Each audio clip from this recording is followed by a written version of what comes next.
All right, let's talk about some of the principles that are important in standing climbing on the bike.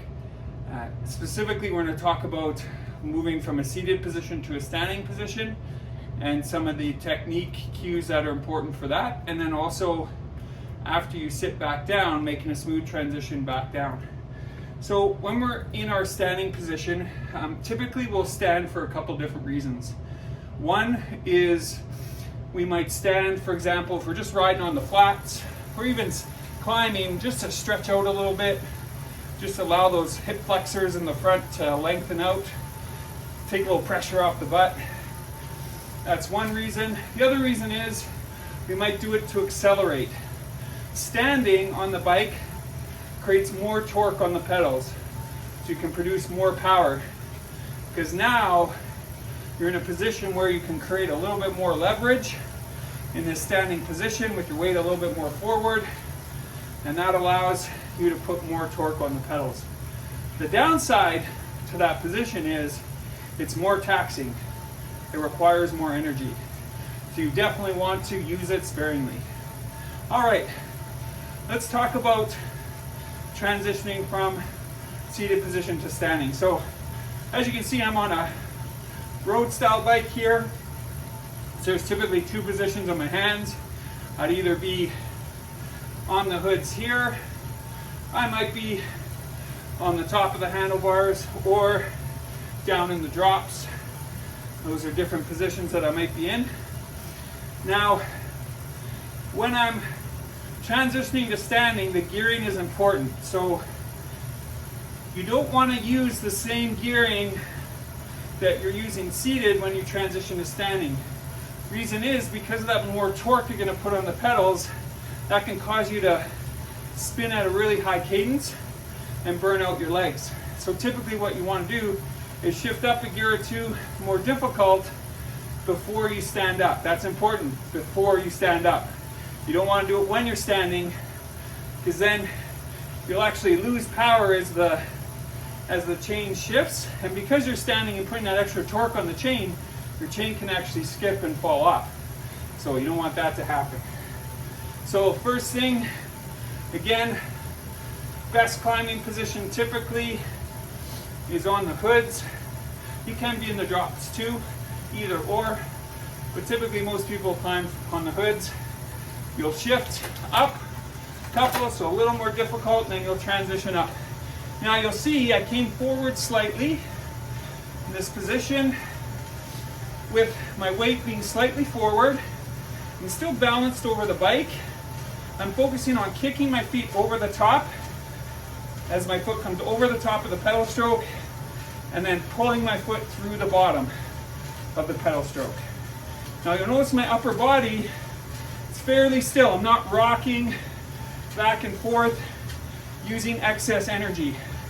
Now I'm on a trainer, so I'm stationary. When you're outside, typically your bike will rock a little bit. So for example, as I press down with my left foot, my bike will rock to the right. As I press down with my right foot, my bike will rock to the left. But you want to keep your body as quiet as possible so that energy's in the legs. Then when I want to transition down, then shift back to my original gear, settle back into my normal cadence. So that's an example of the technique that you'd use for going from seated to standing back down to seated.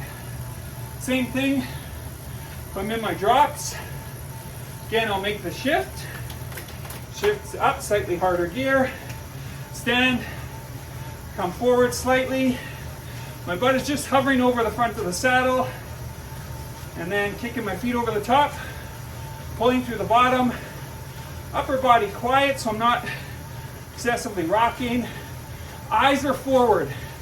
So in each position, make sure your eyes are looking forward, not down, because that will shift your weight forward excessively. And plus, it's a bad habit to get into when you're go outside, because you need to see where you're going. And then when you transition back down, soon as your butt hits the saddle, you shift back to your regular gear that you're in before the climb, before you made that shift, and settle back into your normal cadence. All right, here we are from a side view now, just so you have a different angle of the look. So on my hoods with my grip, eyes are forward, and then I'll make that shift.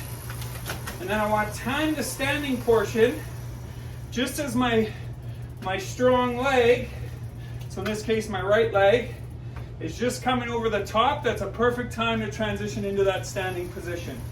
So more regular time here, normal cadence, eyes forward, make the shift, right leg at the top, transition to standing. Now you see, I'm not sprinting as I come forward, I'm just maintaining cadence, okay? Weight comes slightly forward, but just hovers just over the saddle, kicking my foot over the top, pointing that toe down slightly, pulling my heel through the bottom, and then making sure my upper body staying pretty still, not excessively rocking back and forth. And then as I transition back down to the seat, go back, normal cadence. So sit down, shift, back to normal cadence. And then that's your transition there.